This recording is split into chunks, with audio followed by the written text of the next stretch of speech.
Hi, my name's Kev. I'm a big fan of things like Gas Monkey Garage, as you can tell, and Wheeler Dealers, and I've wanted a project for a while. I'm moving house, and so I need something that can pull a trailer because I've got a kit car that I'm building that needs something to pull it with. So I figured I would get something fairly big with a tow bar on it, and I've always wanted a Land Rover Defender, so basically I went out and bought this. A 1988 Land Rover Defender 90 county station wagon. It's had a few things done to it, as you can see. We'll go through, we'll have a look at some of the jobs that need doing. As I've said, this is a project for me, so I'm going to be making a series of videos and showing you some of the jobs that I've been doing, and hopefully some people will find it useful and or entertaining. So let's go and have a look at the car. One of the things I noticed just after I got the car is you need this brown key here to lock and unlock the driver's side door. As you can see, the passenger side door doesn't have an outside lock, and the back door takes this silver key here to lock and unlock. So one of the things I found on eBay is a fairly cheap central locking system, so I'm going to be fitting that and blanking off all the locks. Looking around the car, there's a lot of checker plate, and it's in fairly bad condition. The paint's coming off. I'm not a big fan of checker plate either, so I think we're going to take all this off and replace it with something else, something smoother. I know it's covering places where the bodywork's likely to go, like the corners and the wing tops, but I think we can do some bodywork here, get some welding done. And also, you can see here that at some point it's had LPG. So the tank and the LPG conversion's been removed, probably when the 3.9 lump went in.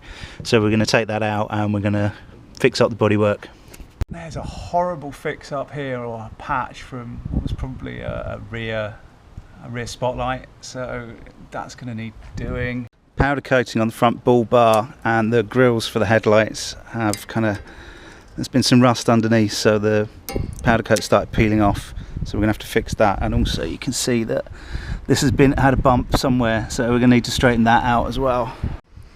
Now the back's looking quite tidy, but it's looking a bit tired. As you can see, we've got one seat here which is not matching. This is brown, and the rest of them are kind of the greyish colour.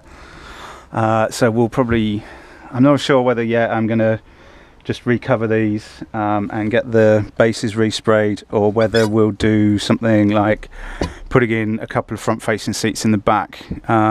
That's not an immediate job, so we'll leave that till further down the line. We'll take a look at it. You can also see the headlining's missing, so we're going to have to do something about that. Now if we look underneath, we can see right on the transfer box there's a lot of oil leaking, so we're going to have to take things apart and figure out where that's coming from and fix it. And also, I don't know if you can see, but the bushes are fairly perished, and I felt some bumping around when changing gear, so I think I'm going to change those, and hopefully that'll tighten things up a little bit. And lastly, if we look inside, actually just as I just opened the door, that panel down there fell off, so that's very loose. That's going to need doing. There's a lot of cosmetic work that needs doing in here. I think one of the first jobs I'm going to do is swap out the radio. I've got an old KDR 901 that has DAB, and considering I listen to 6 Music pretty much all the time, I think that's going to be the first job, is to swap the radio out. You can see it's going to need a full new set of carpets. The rev counter doesn't work. The temperature sensor, the temperature gauge, is reading fully hot pretty much all the time. Now the guy I bought it from said that that's just a mismatch between the Defender temperature gauge and the temperature sender that's on the Discovery engine. They run at different voltages or different resistances, so I'm going to take a look at that, because I don't like it when it tells me that it's hot all the time. It worries me. And when I was out driving earlier on, when I was doing 3-5 miles an hour, just pootling along towards traffic lights in traffic, the needle was wildly oscillating from down here up to kind of 35 miles an hour. Now the faster you go, the less it wobbles, but still, I've spoken to a friend of mine who's got a Defender, and he says his doesn't do that, so it's obviously not an inherent thing. maybe it's the speedo cable that's loose, maybe something that's wobbling around in here. I'm gonna have to take it apart and take a look. And I think we're going to do something about this cubby box, because the lock is really stiff. I think it looks pretty tired. Maybe we'll look at recovering this. I've seen them do it on telly, so it can't be that hard. I'd like some new seats in the front, and yeah, that's pretty much it for inside. Yeah, so that's basically my really short list of jobs to do. So check back soon. Hopefully there'll be some more videos, and hopefully you'll either find them entertaining or informative, or preferably both. Okay, bye for now.